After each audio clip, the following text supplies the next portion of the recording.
welcome to Long Box Diving, where we pull comics out of the long box. Ding! We're doing the next part of X-Cutioner song, which is books 9 and 10. 9 and 10. And we open up number 9, The Uncanny X-Men 296. Okay. And boom, right there, we have Scott, agonized, laser beam shooting up to the sky, holding a Jean Grey. It is like, hold up a minute. I don't remember the plan going bad so wrong. Like, what happened? It's bad writing just to have a whole bunch of stuff happen, and we never saw it. Like, right off the bat, it looks like Jean Grey's been taken out by something, and we don't know what. And then, boom, surprise! It was a trick! And Scott has this laser beam attack, and hits everything, and Jean Grey's been holding back his lasers, so that way, when the enemies got close enough, she'd let it go, and he would just shoot everything and everywhere. Pretty cool. It's kind of like you bottle up, you bottle it up until it reaches a breaking point, and then it goes everywhere, searching for the path of least resistance, which in this case would be every path, which is really cool. However, that panel, Scott looks like he has a lump of brown mold or something on his head here, and I don't know what it is. It's an artist's choice. I don't know. But they have another nice touching scene of, I knew it was you, and we had a good plan, and this guy was stupid. And then they face another Dark Rider, and it's another task. They keep fighting their way out, and then they have a nice touching romantic moment. But I mean, these two are a couple, and they've known each other, they're meant for each other. They complement each other, right? And so they have their moment in the middle of somewhere, and that's pretty cool, right? It makes them feel more human almost, because I'm pretty sure if you had the possibility of dying, you would want to love, you would want to be around your loved ones, right? So that's pretty neat. Strife, doing Strife stuff, and then we have the Beast, and this kind of bothered me because I would have liked to see a couple more panels on them doing the operation to remove the bullet, but we just get, hey look, here's the Beast, he removed the bullet, the end. Still cool. That means with Xavier they've progressed from he's dying and he has a bullet to now he has no bullet, but he's still dying, and the technovirus is still going. So,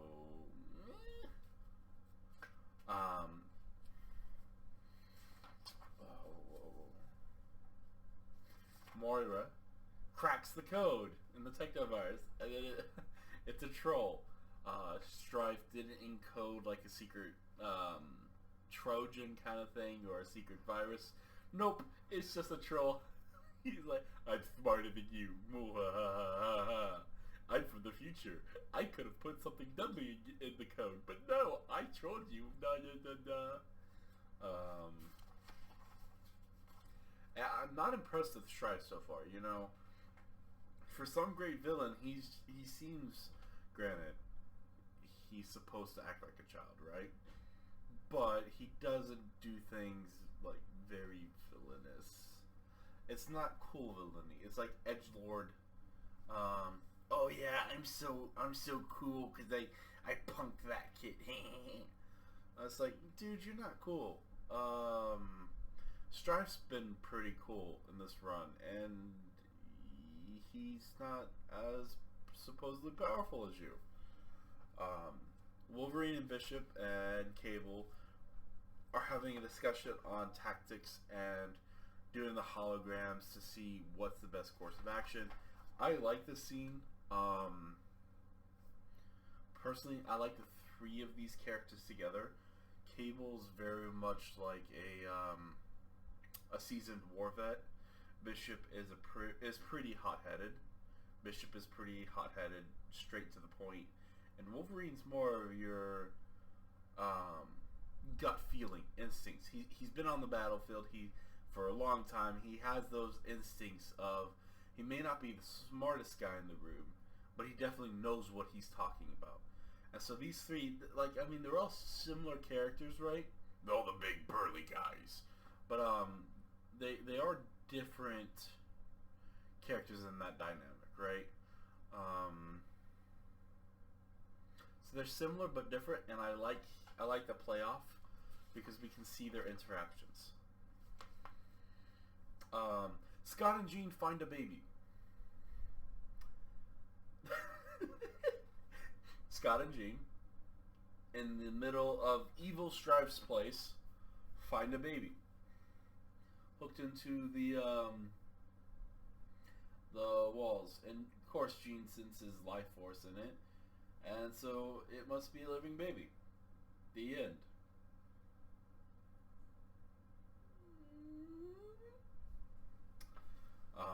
Apocalypse apparently got beat down, which we didn't see, but he did.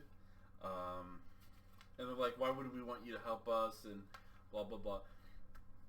Why would they trust him? He's Apocalypse. And then Archangel, oh, I love this art of Archangel, him drawn like this. That is cool. That is really cool. And he straight up says, we can trust him when he says he can help Xavier. This Apocalypse is one of the best mutant geneticists in the world. And not only that, he is a very accomplished geneticist. And Archangel straight up says, look at me, for example. Look at me. I am living proof that this man can change biology and genetics and down to the atomic level. I do not have metal wings originally. Now he does. So that's a cool statement, because Archangel hates Apocalypse and completely fully. And so for him to have to say, yeah, let's give him a shot. Trust me, I know what I'm talking about. This man knows what he's doing. Then we're back to Scott and Jean find a baby. We're back. And they're like, we can't just leave the baby. And then it's a trick because Strife's mind's in the baby. And he's linked together. What they do not know is Strife has set a trap. Sort of. Strife wants to prove to himself that Scott and Jean suck. Okay? He wants to prove to himself and validate his opinion that Scott and Jean are terrible parents. So he challenges them to either destroy the baby or die. And they're like, we're not going to do either. We're going to fight back and protect the baby. Well, they get overrun trying to protect the baby, and then they jump off the edge of the cliff. Which Strive's like, what? They didn't kill the baby? I was expecting them to kill the baby. Come on, the Scott and Jean I knew would kill the baby. Well, they didn't kill you, that's for sure.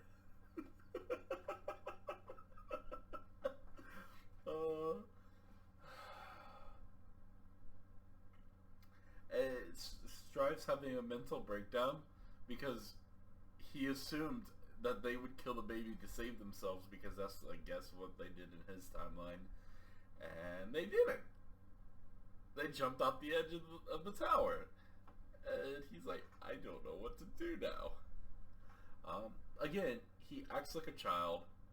He seems like a child. He's just like a 12-year-old, 13-year-old kid trying to be a punk and be super cool, but he's not. Scott and Jean jump off the edge of the tower, and they get sucked into a wormhole, and then it clicks for Wolverine. Well, the three of them have been trying to track down where would Apocalypse go. Bishop said earlier, back in his timeline, the best place for him to hide from Nimrods was with the humans. Even though the humans hated them, that a human's house would be the last place a Nimrod would look for a mutant. So they've been looking. Where's the place that we know all of Strife's enemies, right? Where are some of the places he would go? And they list off place after place after place after place. And Roland's like, I got it. We've tried these places. We know that they're not these places. He's on the moon. It's my gut instinct. That's the last place we fought Apocalypse. Apocalypse has a base on the moon. It's my gut instinct. I don't know. This is Wolverine. But he's like, I get the sense that they're on the moon and Jean Grey's talking to me. Because guess what? When Scott and Jean jumped off the tower, they went to the vacuum, and they go straight out into space, in the moon. Neither one of them equipped for that kind of space transport. So they begin to suffocate. Of course, Jean, I guess, gets a chance to send off a telekinetic. I don't know if she meant to or not. In fact, this is specifically said she may not have even meant to send it out, but she did do a telepathic reach. And Wolverine is one in space; he's on Grey Malkin. But two, Logan is close to Jean, right? The only other dude she's close with is Logan, as opposed to Scott, who's close to, like, I don't know, this many people. Jean really, the only other person was Logan. So I guess he sensed something. And as we open up the, oh no, I accidentally ripped it a little bit. Oh no.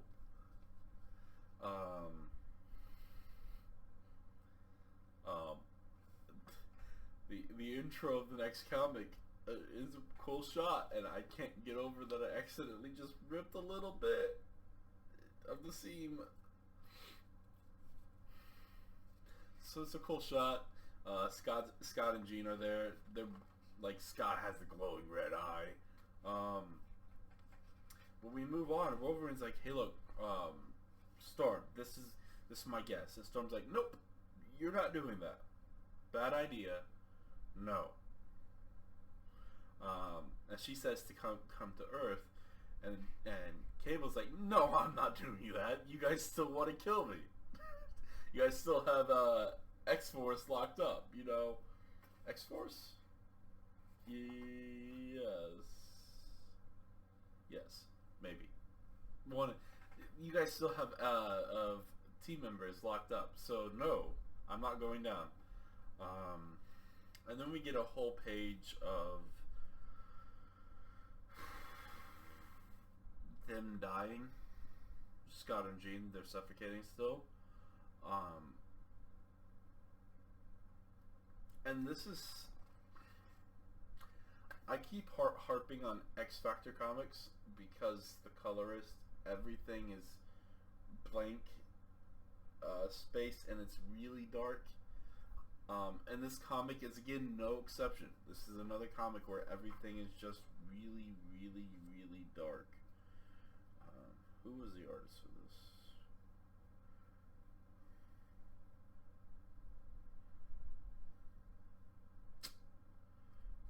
It's several different people.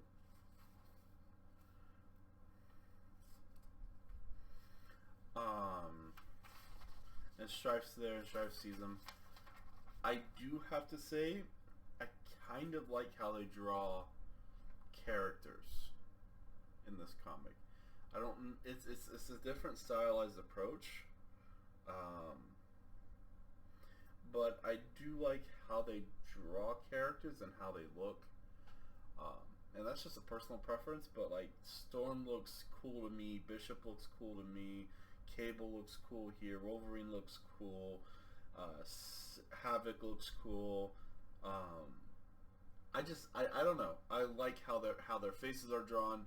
How it's just, I don't know. Like, Bishop looks cool in this comic.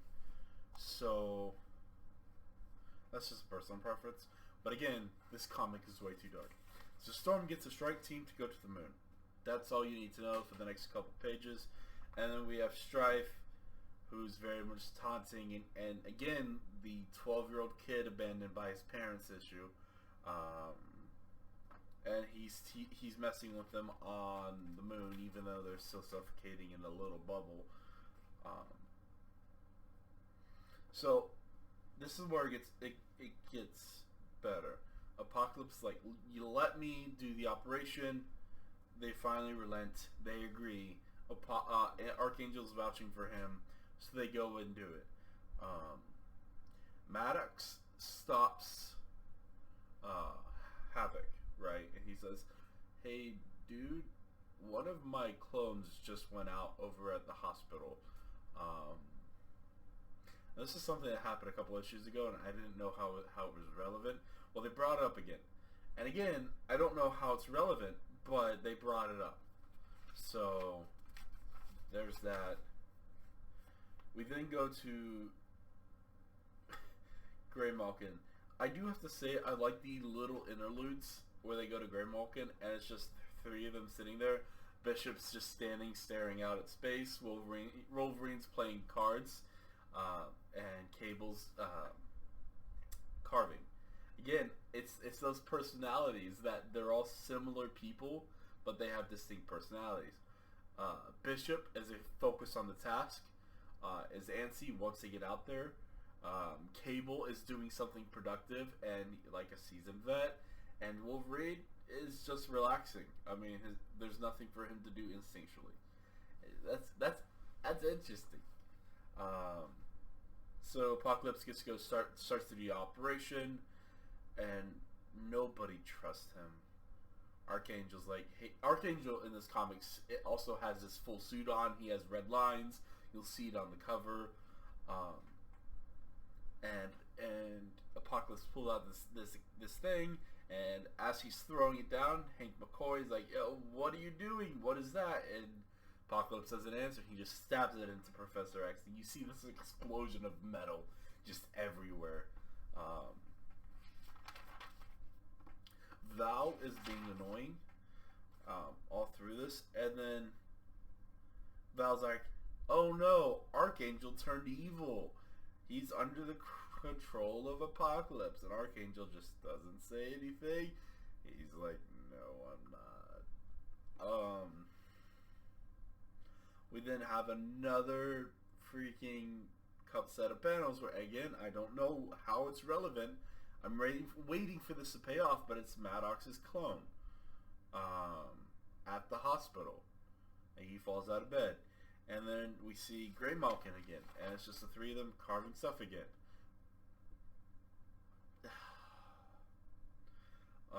And then we get Strife, who is still monologuing, and he's like, "Look at me, look at me, look at me, I dare you.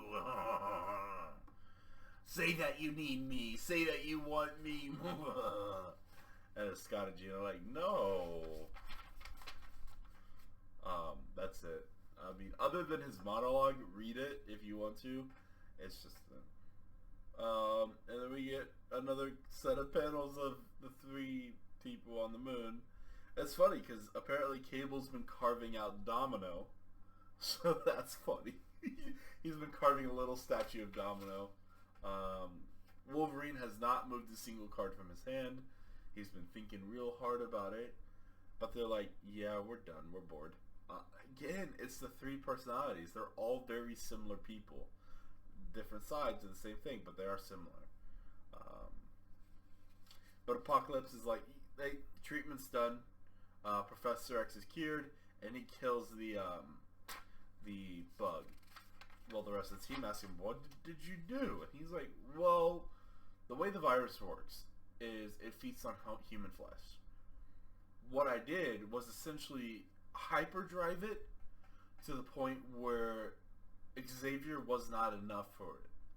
I basically turned it up to 12, And it started to feast so much that Xavier wasn't providing nutrients anymore, so it left the body, and I'm the next nearest host, and it's in mine, but because of my genes, it did not find me appealing, so it left me, and I killed it.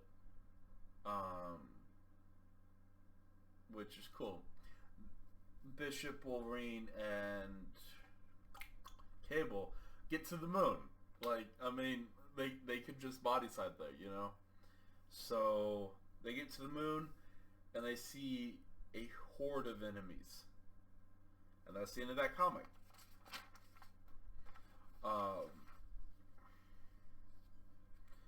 So, overall, of these two comics, this one was better. It had more drama and action going on. This one, I like how I like the cover. One, two, I like how characters are styled. However, basically nothing happened in this comic except Xavier got an operation. Other than that, I mean, granted, there was a lot of character dialogue and communication, and there was story beats in here. This is part 10 is by far not the worst part of this run. It's just of these two, it wasn't as good. I think that's all I have. I've been running for 22 minutes now. It's going to take me forever to edit it. I will see you next time.